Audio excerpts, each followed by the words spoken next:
Hello friends, नमस्कार। कैसे आप सब लोग दोस्तों।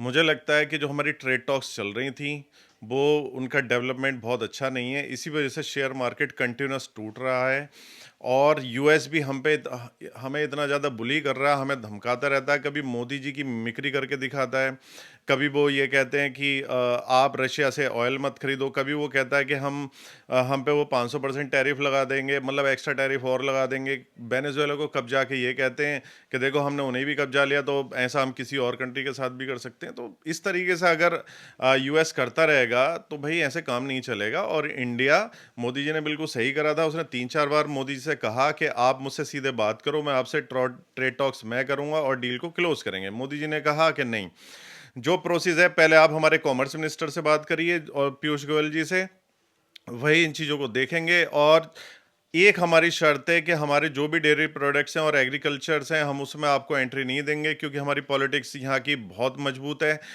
एग्रीकल्चर लॉबी वाली तो हमारी सरकार जा सकती है, इसलिए हम उसे नहीं छुएंगे क्योंकि वो हमारी रेड लाइन है। लेकिन वो अभी भी उसी पे टिका हुए हैं। इसीलिए जब हमने उनकी ये वाली बात नहीं मानी तो उन्होंने हम पे टैरिफ भी लगाए। और आज की डेट में वो हमें 500% टैरिफ की धमकी दे रहे हैं। और उसका सबसे बड़ा जो बहाना है, इसीलिए वो रशियन ऑयल लेके आए कि आप रशियन ऑयल अभी तक बाय करो, रशियन हथियार बाय कर रहे हो। तो दोस्तों, आप खुद सोचो कि जो बंदा हमें इतना बुली कर रहा, हमें इतना धमका रहा है, तो क्या उसकी हम वो हमारे सिर पे बंदूक रखे और हमसे कहे कि हमारी सारी शर्तें मानो और हमसे ट्रेड डील करो? तो ऐसा नहीं हो सकता।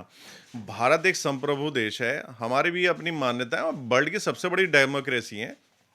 एक आप इस तरीके से काम करना कि वेनेजुएला के प्रेसिडेंट को उठा लाए, तो आप इसका मतलब ये है कि अपनी सेना के दम पे आप किसी को भी धमका लोगे? नहीं, आप नहीं धमका सकते। आपसे जो वो उखाड़ लो।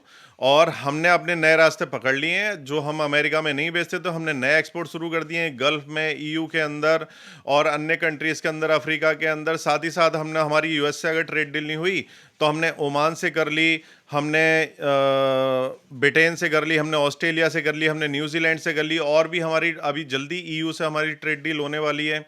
तो दोस्तों, हमें मोदी जी ने बिल्कुल सही करा। वो बार बार इस चीज़ का क्रेडिट लेना चाहता है कि यार हमने उसे उनका युद्ध रुकवाया, और जबकि मोदी जी बार बार कह चुके हैं युद्ध नहीं रुकवाया।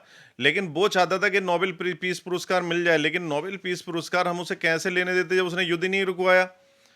तो भाई वो कितना झूठ बोल रहे हैं। ऐसे लोगों पर हम कभी भरोसा नहीं कर सकते, जो दिन में कुछ बोलते हैं, रात में कुछ बोलते हैं। दोस्तों, मोदी जी ने बिल्कुल सही करा। हमें कोई ट्रेड डील की जल्दी नहीं है। आराम से करो और इंडिया के जो हित में हो उस पर रहें। धन्यवाद।